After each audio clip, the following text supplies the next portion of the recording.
Morning, welcome to Talking of Business. Today we have Goal Check, Goal Set Monday, and we will also be going over how to open up a successful coffee shop, given that 62% of them will fail in the first 5 years.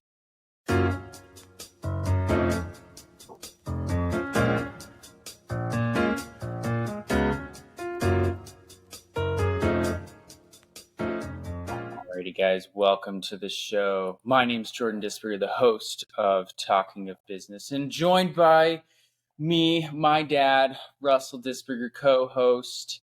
Hi, everyone. This show is meant to give you tools, systems, and methodologies to help you optimize the bottom line of your business or organization. We like to just basically talk about business, give people solutions, answers, and then also it's a rite of passage. My dad passing off information to me. I am an MBA, but I am young, and he is I think they call them a gray fox with the gray on the side of his hair, and so he's got knowledge and expertise to pass on to me. And now I'm 27 years old, so I'm getting up there in my years of expertise, Dad. Yeah, you're getting there. I mean, you definitely, growing up in an entrepreneurial family and watching a consultant for years, and then you going out and doing it for your own consulting, marketing consulting firm, you've been able to, from the get-go, land your own clients and keep them. Your very first client you still have, which is incredible. Well, my very second client, I still. That's right. That was your second client. But anyway, I had my first client for 5 years, and I think my retention rate's been very good, and I haven't had to go out and sell a lot. So I've kind of also adopted your way of business of working off of referrals, and it keeps me busy enough. Well, anyway, we will jump to our first segment. I don't know if it made a noise. Oh, it's because I have it muted. Nope, we have it today. All right, so there it is. We have Goal Set, Goal Check Monday on the show. So this is a segment in the show where we take some goals that we set on a prior Monday. Every Monday this happens, and we will say whether or not we accomplished those goals. And then we will set new goals, and whether we record next Monday or in 2-3 Mondays from now, we will contrast and see how we hit those goals. So we set these goals about 2 weeks ago, Dad. And my goal was, I'm going through your PDP workshop training. And my goal was not to complete it, but to schedule out time in my schedule to complete it. And I did do that, but I also did not spend any time doing it. So you blocked the time. Why didn't you do it? Because you knew you could just do it another time? Because I had a higher pressing issue that I did not give enough time to. And it related to your day job? Yes. Yeah. So I mean, the day job is what I call the whirlwind. It needs to be addressed, and it will always trump your goals. So the question is why did your day job become such a whirlwind that it ate up all of the vacant time? Was there something that you didn't do from a time planning standpoint earlier that caused you to not be able to have your free time to work on personal growth and development? Most definitely, given the fact that I took a few days off this past week to go on a trip, I was frantically trying to get things in a good spot for this week and for people to hand things off to. And so I did not foresee having to get a bunch of those items done prior to departing on that trip. But then I also was like, I'm going to take the PDP stuff and I'm going to do the training on my vacation. And this was probably This is your birthday vacation. But this was probably the first vacate. Like, I went to Europe for 45 days, and I probably worked every other day at least doing my own business and was like getting on things. But this was the first time I didn't even bring my computers to where I could work or do anything. So I was very unplugged. Several people messaged me asking for things. I'm like, Monday. So that was the first time I did that, and I think it was good, and I feel recharged. But I have scheduled times to continue to progress through PDP. I just have to add another date in there to make up for time lost.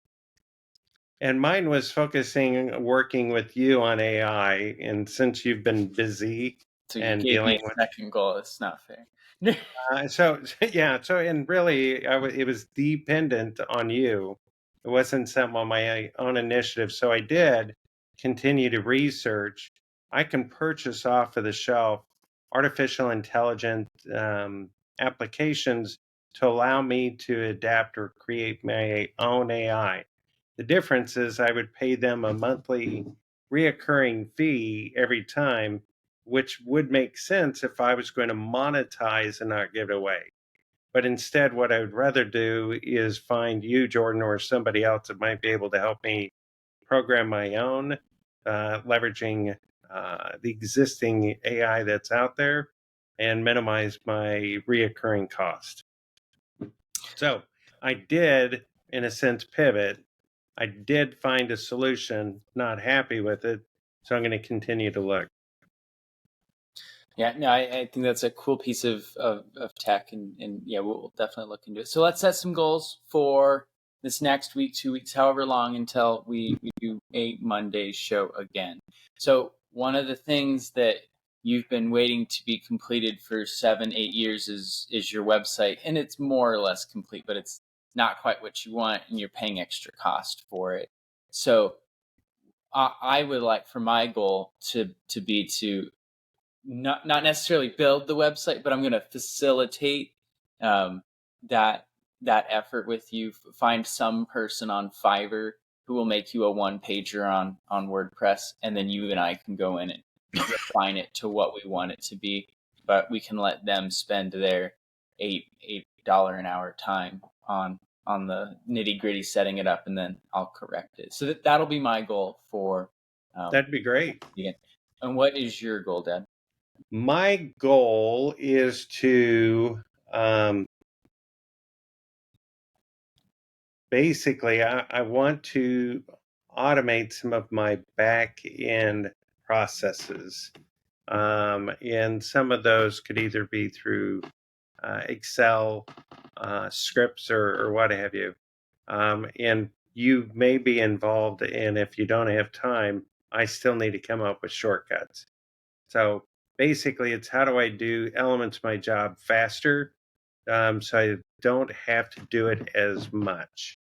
Basically, I'm billing out so many dollars. It's a fixed project. And so if I take 2 years to do it, or if I take a day to do it, I get paid the same. So I would rather invest up front to figure out a way to automate some of the keystrokes to speed up the process. Albert Einstein said, "Make things as simple as possible, but no simpler." So we're constantly faced with that resolution as well. I think in the age of AI, there's a huge issue with that people are trying to make things even more simple than simple, and they're getting caught in, hey, this looks very AI written. I've had several people say that to me, and I'm like, it was. So I've corrected myself in some areas where before I was like, hey, I could rely on this to do this, but I think there's a question there. But yeah, I think automating out some of that stuff would be good. So that is cool. I have to tell AI to write it casually. Write this. It's funny, you can tell it, write this so a 5-year-old would understand, and you put it out. Yeah, or I sometimes more short to the point so that a dominant person can understand it. It's pretty funny when you ask it to do some of this. Anyway, that's been Goal Check Monday. So our next topic is something that I feel like Gen Z, millennials, and probably some older people. I don't know if you've ever had this thought, Dad, but growing up, I was always thinking to myself, oh man, it would be really cool to just open a coffee shop and then that'll make money for me. And then like I could just like hang out in the coffee shop, or I could just be a barista, and it would be easy to do that. And I there are a significant amount of people who attempt this. Have you ever had that mindset or that thought of, hey, I want to open a coffee shop? When your mom and I were married and we moved to a small town in southwest Kansas, small town meaning under 40,000, she thought it would be fun to open a coffee shop and a bakery downtown because they didn't have one. And we just came from Denver where there were coffee shops everywhere. And so she really wanted to do it, but she really didn't want to do it. Restaurants in general are very known to close. They sound great, but they're not typically great. Two of your siblings or three of your siblings have actually thought about opening a coffee shop. One of the benefits that coffee has, thanks to Starbucks and Pete's Coffee and a bunch of others, is that the cup of coffee itself is not that expensive to from a cost standpoint, and you can turn around and sell it for an astronomical price compared to the relative cost. Now, what you don't realize is how many cups of coffee or espresso shots that you have to make in a day to pay for your rent, all the labor, the culture, the music, the local art displays, the theming, all of that is huge expense. Now, if you think people just want a hole in the wall coffee shop, that might be good, but there's so much competition, you're almost a commodity. So, what you have to do whenever coming up with a coffee shop is how do you become something unique, a kind of a destination that people will choose your shop over somebody else. So, yeah, I've thought about it a lot. I've dealt with a lot. Then when we lived up by Aspen, Colorado, a lot of what I call trust babies, individuals that um, made their wealth in a sense just by family, they gave it to them. I'd say a third of them wanted to do a restaurant or a coffee shop. And so this is 20, 30 years ago that people were asking for these things. Mm-hmm. So it's not just this current generation. It's one of the more popular things that people think about because it looks easy, but retail is open all the time. You're paying low wages typically for a barista. And whenever you pay low wages, you also typically get frontline new employees, and new meaning this is one of their first, second, or third jobs, typically. And thus their habits of going to work on time, showing up, calling in sick, absenteeism, turnover is a lot higher. And so it requires a ton more management than people would ever guess. There's a lot of logistics there behind that. I'm gonna uh, accent it with a few statistics. One of the statistics is this is a range, the projected growth of coffee shops in the U.S. Over the next six years. It's projected to grow 2 to 3% per year. So Now, it's not. So it's a somewhat mature market then. it's a mature market, but there's still growing shops. There's still growing demand for it, and this is what I thought was interesting. I'm like, oh, I'm going to go contrast this to what our population growth is in the U.S. and we're almost stagnant with our population growth right now, which I've heard is an issue. A lot of countries don't Well, have. without immigration, we would be stagnant. Yes. I think we're at 0.1%, and it's dipped fairly low. We hovered around 1% for most of the late 1900s. Anyway, so those don't correlate at all. So coffee it's a mature market, but it's still popular and growing in popularity, where as of right now, there are 72,000 shops in the US. That means for every 5,000 people, there's at least one coffee shop. So I live in a town of 3,000 people, and there's one successful coffee shop, and they did not start making money. They were not in the green until they hit year 5.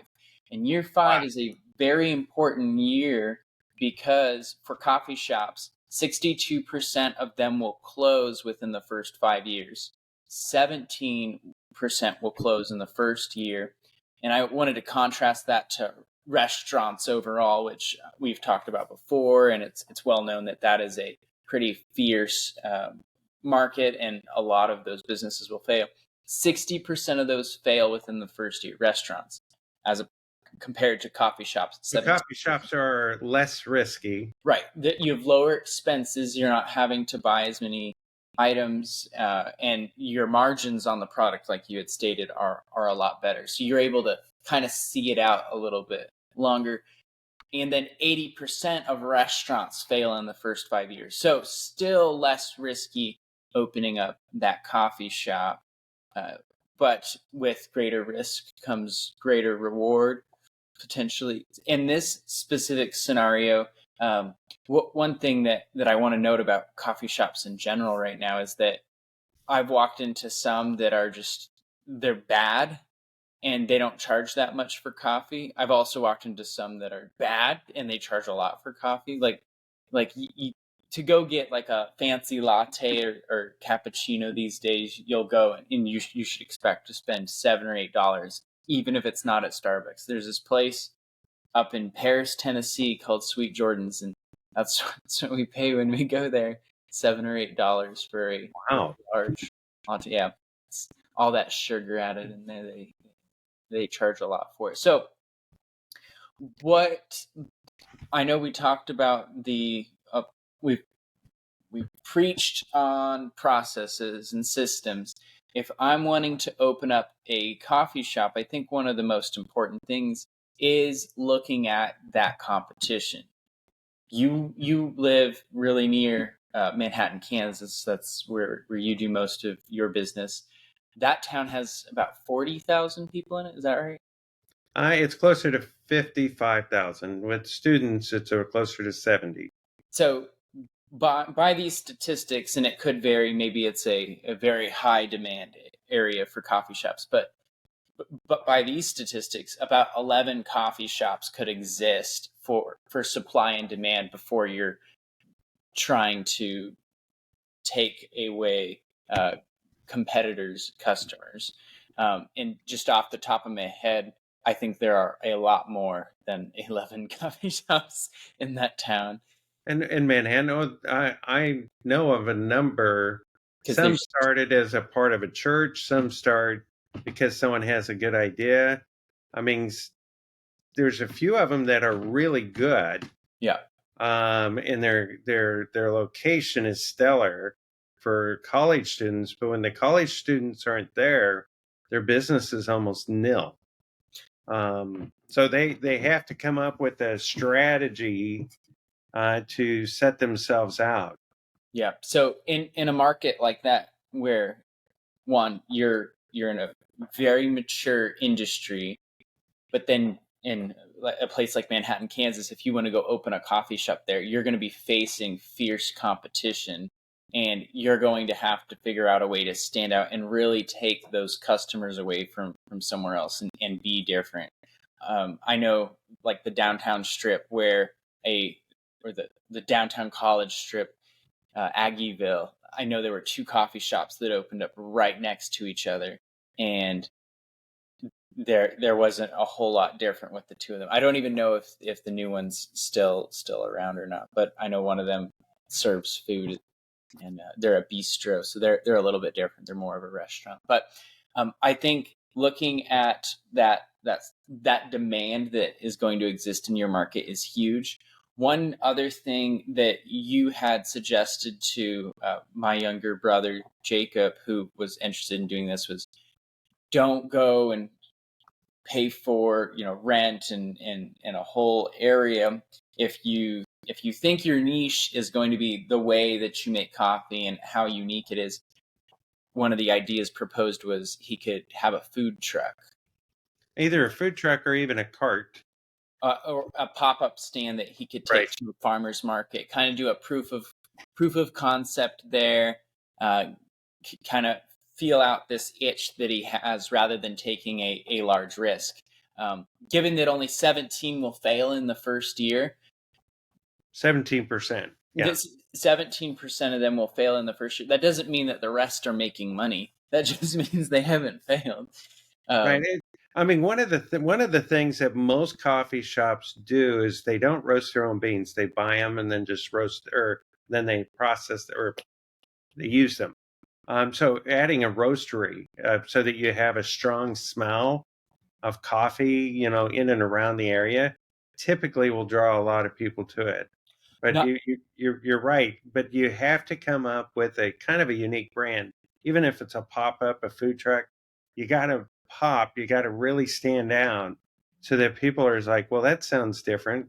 You know, not only that, but you're also opening up another set of products that you can offer. I know a lot of these roasteries, you can go buy their bags of coffee, and it's just about double what you would pay for some of the mass manufactured products that you can buy at Walmart or your local Kroger store, or like Starbucks. I think you can get a bag for like $11. At some of these roasteries, it's $20, and people will go and they'll get it because you're making that brand.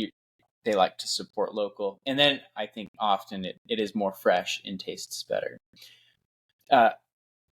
Expanding on that, I think offering multiple products are good, or extra add-ons. I think Starbucks does it really well. They have a wall of additional items that you could buy. You don't need to go crazy with it, but having stuff that is related to it or similar to it that supports your brand could be helpful. I know a lot of places will do t-shirts or other swag that you could get. I mean, retail outside of the product is a staple. Again, it's another commodity, but if you have branded it with your items or unique or hard to find items, typically you will attract individuals because of it. Starbucks is one that used to have a ton of retail, and as time's gone, their displays have been reduced greatly from the original concept of Starbucks. Their Starbucks is more about and I'm picking on Starbucks because they have invested an enormous amount, but it's about the experience so that you're comfortable, casual, but not so comfortable and casual that you're going to stay there all day. I mean, the idea is you still want to have chairs available when new customers come in. And if everything is full and there's no place to sit, sometimes they'll just go to the coffee shop next door. Right. Yeah, it's not really cushy when you sit in Starbucks. It feels modern, industrialized. You're sitting on a metal stool. You feel cool sipping your cappuccino, but you're right, you don't want to sit there very long. Well, I hope this has been great insight to all you listeners. If you liked this episode or know someone who's interested in opening up a coffee shop, send this to them. If they have follow-up questions, you can respond to us on social media, or you can I think you can directly ask a question to the podcast or on YouTube. We are on all of those, so like us, subscribe us. It does a lot for the show, and we will catch you guys next time.